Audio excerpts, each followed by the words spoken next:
Hi, I'm Rachel with Rachel Ray's Crime Corner. I hope you're having a wonderful day. So, I'm back with another true crime story. This one comes from the 1800s and it goes with our school shooting series. So, grab a snack, sit back, and get ready as we go to Baltimore, Maryland in the 1850s. On Monday morning, July 5th, 1858, the Sabbath School of Broadway Baptist Church was celebrating Independence Day weekend by taking the steamer Lancaster to Roberts Grove for their annual excursion and picnic. Many other celebrations, parties, and gatherings were happening around Baltimore in honor of July 4th. The Lafayette Fishing Club included a large group of young teenage boys who had been passing the morning together in a boat. They were dressed in some crazy costumes with painted faces. At around 9 a.m., they tied up their boat and then proceeded to the same area where the Sabbath day kids were hanging out. Well, it wasn't long before they piqued the curiosity of the other boys. The fishing club began to make rude comments and taunt the church kids. It wasn't long before the church children began to get upset by the teasing, and they started to retaliate. Unfortunately, the verbal sparring advanced into rage. A 15-year-old lad named John T. Farlow, the son of Colonel John T. Farlow, had enough and was said by some of the boys to have approached one of the fishing club boys. He ran at him and they began to scuffle, and it was said that Farlow then struck the boy, which prompted the boy to pull a pistol and shoot Farlow. Farlow exclaimed, "I'm shot!" And then he fell to the ground. He immediately died. The fishing club quickly left the grounds, boarded their boat, and set sail for the city.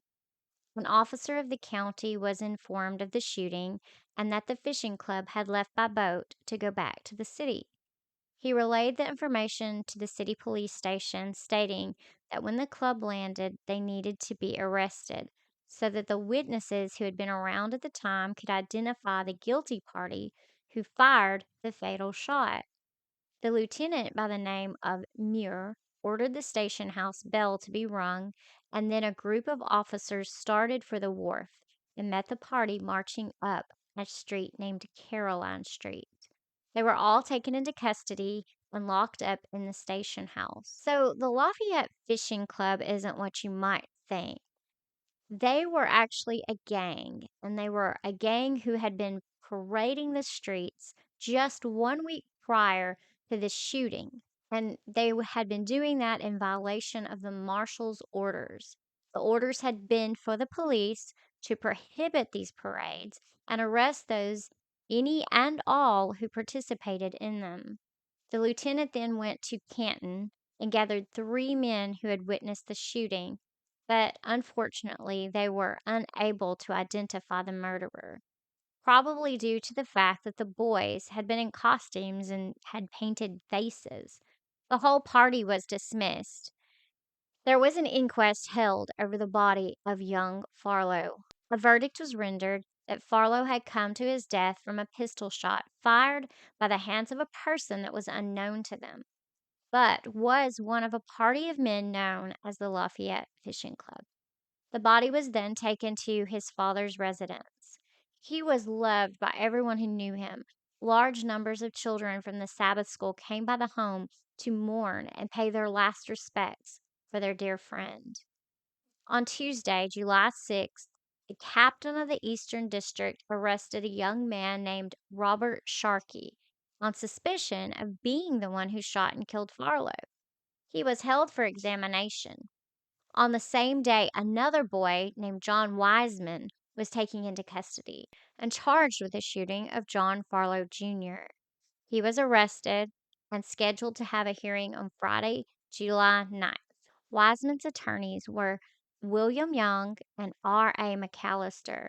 Only one or two of the state's witnesses were present, but all of the witnesses for the defense had obeyed the summons. The justice said they would wait to see if more witnesses would appear. As they were waiting, a man came before the justice and stated that his wife had been summoned, but he came on her behalf and said that his wife knew nothing about the matter.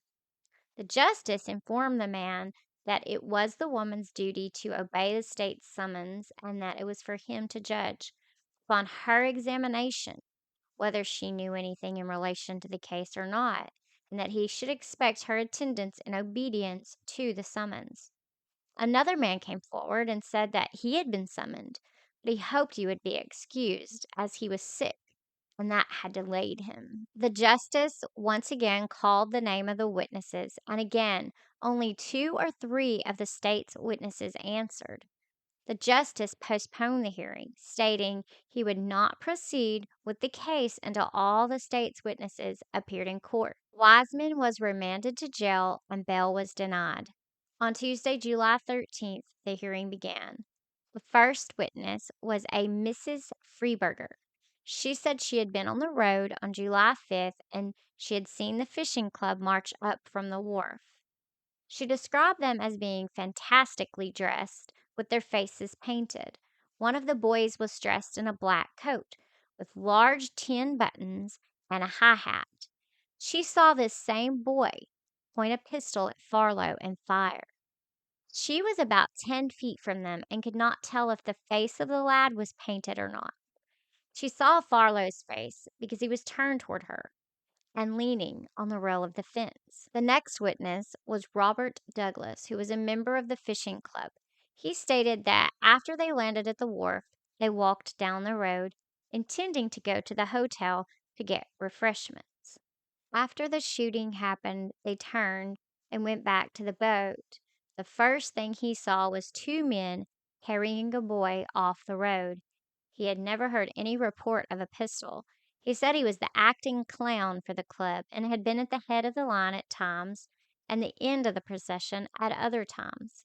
He had seen Wiseman with the club that day and had seen him on the boat, but couldn't recall how he had been dressed. The justice questioned Douglas on the fact that he was with Wiseman all day and didn't notice his dress. He said, "Please tax your memory and see if you can't recall what garb the defendant had on." The witness resumed his testimony and said that he thinks the defendant was wearing white pants with different colored stripes down the sides and a black jacket. He could not remember what he had on his head. He had noticed that Wiseman had a pistol on the boat before they departed the boat. The captain had said, "Johnny, if that pistol is loaded, you better fire it off." Wiseman then fired the pistol, and Douglas didn't notice if he had loaded it again. He said he couldn't recollect if he had seen Wiseman again that day after they had left the wharf. Another member of the fishing club, James Gardner, testified. He said he had seen Wiseman on July 5th. He was dressed in a black coat with large tin buttons and a high Russia hat with a red ball on the top. On the day of the shooting, a coat had been handed to a woman on the street by a member of the club. The police had the coat, and it was presented to the witness to see if he recognized it. He said it was the coat he had seen Wiseman wearing. He said when they got off the wharf and marched along the road, Farlow ran from the fence and yelled, "Oh, you blank, and I can lick any blank that looks like me." Farlow then took a pistol from his pocket and said, "I'll shoot," then said, "Oh, my pistol ain't loaded. Lend me a pistol," turning to a lad nearby. He then ran toward Wiseman. He had a stick in his hand. Didn't see a pistol. James Gardner then said a scuffle took place, and he heard a pistol fire, but he did not see who fired it. The club then went back to the schooner and sailed for the city.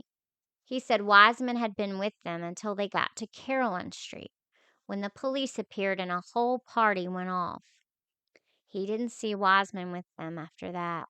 When he had last seen Wiseman on Caroline Street, he had taken off the coat with the tin buttons and had on a black jacket. Daniel Seaton was the next boy to be sworn in. He said he was not a member of the fishing club, but he was in their procession on July 5th. He had seen Farlow and heard him when he said, "Oh, you big blank, and I can lick any blankety blank that looks like me." He heard the pistol fire, but wasn't aware of who fired it. He saw Farlow being carried off the road, and then he went to the city with the club. The next witness was William Mason. He was at Roberts Grove on July 5th. He saw the fishing club marching along the road. He saw Wiseman coming along with a horse pistol in his hands. He had heard a pistol being fired and then saw a boy being carried along the road. Next witness was a Mr. McAllister. He said he saw the boy being carried off about 2 minutes after he had seen Wiseman. He saw the club moving down the road and heard nothing disorderly. Wiseman was 30 to 40 yards at the tail end of the club procession. Joseph Crisp got up to testify. He had been at Roberts Grove but had seen nothing of the shooting. He was sitting on a bench under the trees. He saw the club passing but saw nothing disorderly and everything was quiet. The boy came up and said Farlow had been shot. The grocer inquired if it was the son of John T. Farlow. The next witness was named Gage. He was at the Grove and was walking from the pavilion. He met the club as they came from the boat. He said he didn't notice any costume. He saw no disturbance. He heard no noise. He had only been in the grove for 5 minutes when he heard Farlow had been shot, but he didn't know anything about the shooting. The next was Emma Cole. She was at the grove with another lady whose husband was with the club. The two ladies had gone down to see them as they were coming from the wharf. She didn't see Wiseman. She heard Farlow exclaiming as well, "Oh, you blank, and I can lick any blank that looks like me." She saw Farlow draw a pistol from his pocket and then put it back, saying, "Can't shoot. My pistol ain't loaded." Then Farlow got into a scuffle with a small boy who had no club dress on. Heard the pistol fire, don't know who fired it. At this time, the club was marching along. There were no more witnesses for the state, and the defense felt they didn't need to offer any evidence on behalf of the prisoner because they felt that the testimony presented had failed to incriminate the accused. Therefore, they felt Mr. Wiseman could be released. The judge disagreed and felt there was enough evidence to hold him, so he was placed into Baltimore City Jail. The case had gained a lot of interest, and friends and family from both sides had crowded the station house. The trial continued in February of 1859. The prosecution maintained that the jury had two options: premeditated murder in the first degree, or no motive with a verdict of guilty of murder in the second degree. There were numerous witnesses that saw a boy in an old black coat with 10 buttons and the American flag sewn on the back. The day of the shooting, the coat was found near the fence where the shooting had taken place. It was then taken back to the police station and given to the prisoner to try it on. It was a perfect fit, and Wiseman at the time said the coat belonged to him. John Wiseman happened to be smaller than the other boys in the fishing club. Many of the witnesses testified to seeing the shooter as being smaller than the rest of the club members and that he was wearing the coat. On the evening of February 9th, the trial closed and the court was adjourned until the next day. John Wiseman had remained calm during the trial, but as the trial came to a close, his mom and sister wept bitterly. When court reconvened on February 10th, the jury retained a verdict of guilty of manslaughter, but not guilty of murder. His family reacted with grief upon hearing the decision of the jury. Wiseman's counsel filed for a new trial, stating that the verdict was against the evidence and the weight of the evidence. They also stated that there was newly discovered evidence tending to establish the innocence of the prisoner. Wiseman was granted a new trial. During the new trial, the jury could not agree on a verdict, and the case resulted in a mistrial. Wiseman was eventually released. In 1860, two men, Charles Cole and William Miller, were arrested with intent to kill John Wiseman. I couldn't find any information about what happened to them after that. In 1871, Wiseman was indicted for assaulting a girl named Mary Bradley and for attempting to procure an abortion on the same girl. He pled not guilty to the charges. On February 8th, 1872, it looks like he married a lady by the name of Carrie Kalkman. 4 days later, February 12th, 1872, Wiseman got into an altercation with a man by the name of Joseph Byrne. In the newspaper, it said they were at a house of ill fame. I've always heard this as a house of ill repute, but it is the same thing.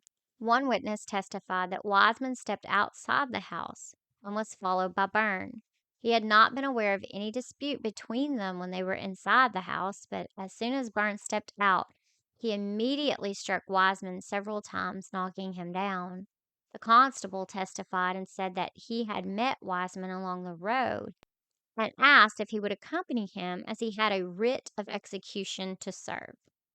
A writ of execution is a process issued by the court directing the U.S. Marshal to enforce and satisfy a judgment for payment of money. As they were on their way back, Wiseman entered the house of Mrs. White. He said the quarrel started inside the place and that Byrne had struck the constable in the face. Wiseman came to protect him, and the constable was able to escape. That's when Wiseman walked out into the street with Byrne following close behind.